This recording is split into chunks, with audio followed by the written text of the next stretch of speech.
Dalam konteks psikologi sains ni tuan-tuan, sesiapa yang dia tengah penat, dia buat benda yang ulang-ulang, untuk dia dapat balik nikmat dan kekuatan, dia kena break the pattern. Tu ayat dia, break the pattern. Break the pattern tu adalah, tuan-tuan, kita kena take a pause, kena berhenti seketika, kena cari tokmaninah dalam kehidupan. Dan tokmaninah dalam kehidupan ni bila?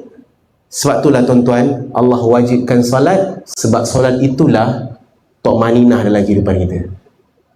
Tuan-tuan bayang kenapa benar? Sebab di saat Allah minta kita take a pause tu, break the pattern tu, kita pun rushing juga dalam semayang. Kan kita dah rushing, semayang pun rushing. Bismillahirrahmanirrahim, alhamdulillahirrahmanirrahim, maliki yaumiddin. Ya Allah, lamanya lagi 4 rakaat. Ya Allah, cepat-cepat.